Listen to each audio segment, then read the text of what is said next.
Hey, KinShun here with another Dragon Blaze video. This is a video on the newest, well, not the newest, the latest run for my for the Hydra world boss of my team.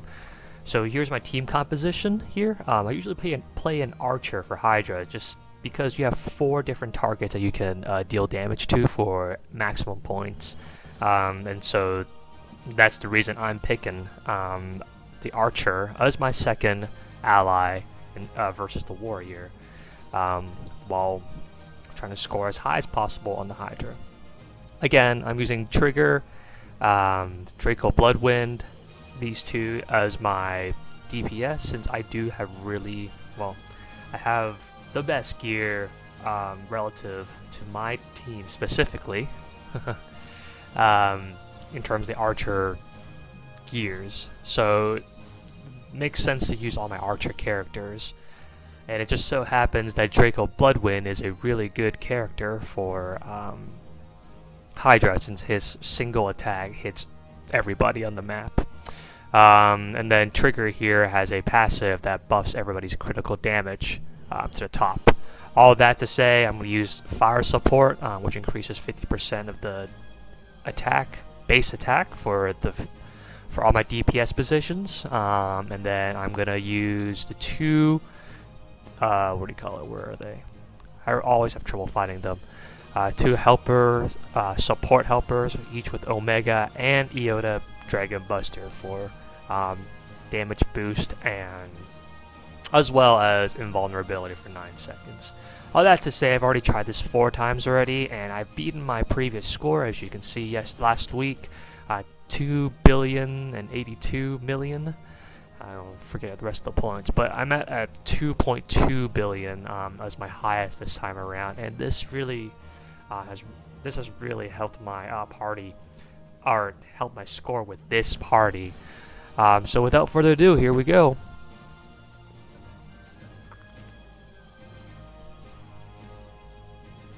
I need her. She's a really good DPS. Alright, so here's Hydra, and for the most part this fight is going to be filled with effects and numbers, and just because there's 4 heads to attack, and every skill that I use on my characters are super flashy. But like I said, my 3 DPS positions, I got Oranos plus 6 for my Archer, I got Draco Bloodwind Ultimate, Arrow Trigger Ultimate. These 2 really increases my damage here by increasing critical damage. Draco Bloodwind is able to decrease defense and also increase defense penetration, and so can Arrow Trigger. So that's the reason I'm using these 2 versus all the other units that I have. I think in the current meta, you want to use, like, I don't know, Volson, is that correct? Or, who's the other one? Turk. Turk is good too. She's a really good DPS. But anything that I can hit all 4 heads with their normal attack is the way to go. Of course, I got Dragon Buster Omega to give everybody an increase in damage, and then Iota to do the same, as well as attack speed. So this fight usually takes a while, and every time Hydra increases its rage, it increases its damage by just ever so slightly. So in the beginning, you always want to deal as much damage as possible, obviously, and trying to outlast them till the end while Hydra's in rage mode.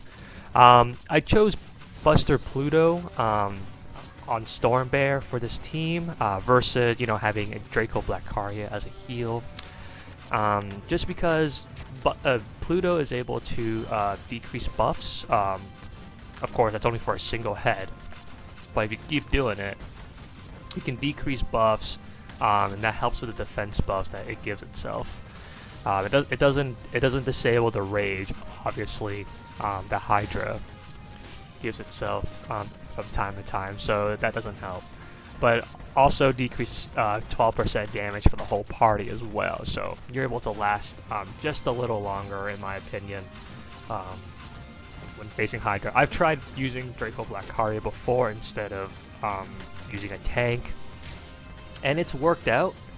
But I feel like I've been able to get a slightly higher score if I were to use a tank with a little better DPS capabilities than a, for say a priest.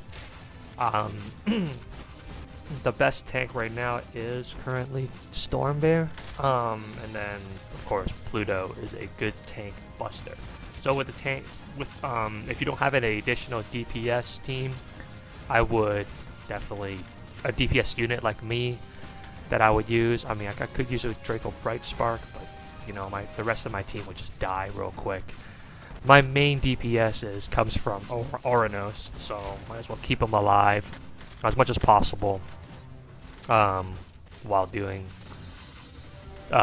support and damage from that respect. Anyways, so yeah, I've tried using Draco Draco Death Crown as well. That doesn't work so well just for this specific world boss. I think Draco Death Crown works better in PvP setting other than this.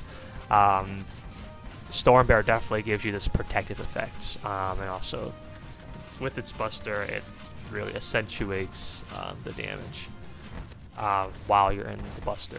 So as you can see, I've already reached the 1 billion mark, and Hydra's having a really hard time. Lots of effects, all my allies are going crazy. And there you go.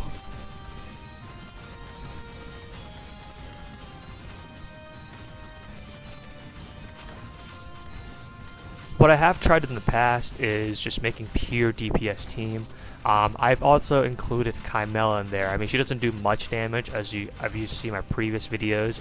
I've slotted her with mostly stamina jewels, so her regular attack hits everybody and is also stunned. There's a chance of stun. That chance is decreased in the world boss, obviously. I actually don't know if it procs at all, but definitely decreased during world boss, if anything. But the only reason I bring her along is because she's my only source of heal at this point, her middle skill, and also she is able to give you that blue bar shield. And the reason why I'm able to hit such high score, relatively for my party of course, is that I alternate between the blue bars here for Kymel in the third skill, and as well as Dragon Buster Omega in his third skill as well. So I get a vulnerability, as you can see, of flashing blue borders, and then that is offset.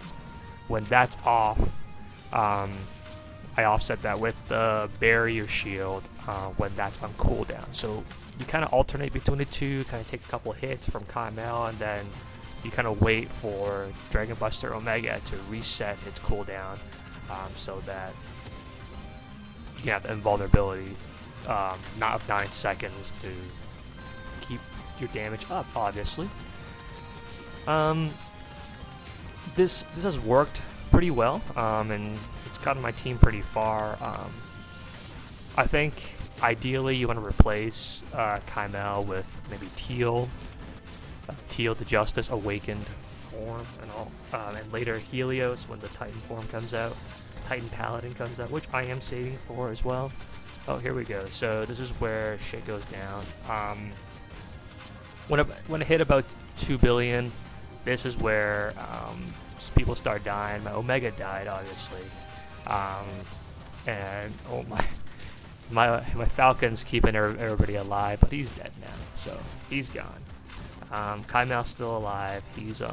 She's trying to hang on as well, and she's usually the last one to die, so that revives everybody for one last hurrah against the world boss. Oranos is still alive, so it's still dealing damage. I think I might deal a little less in terms of points compared to my last run in this case, because there goes my archer. Oranos is dead completely, and there goes my team. So definitely not the best run, obviously. I think I lucked out that last one because Omega died first. Definitely want to gear him up so he doesn't die first, and that's and that's an issue there. But if you're able to, that's one the strategy you can use by alternating between the two.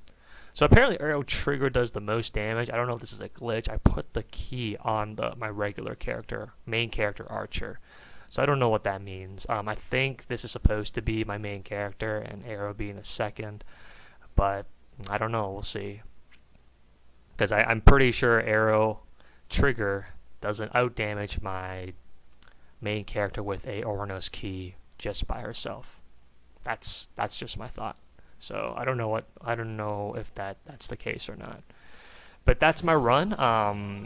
Definitely didn't beat my last score, and I'll try again next week. So if you have any other strategies or any comments you want to give me in terms of how I can better my team or other teams you may want to try, please leave that in the comments below.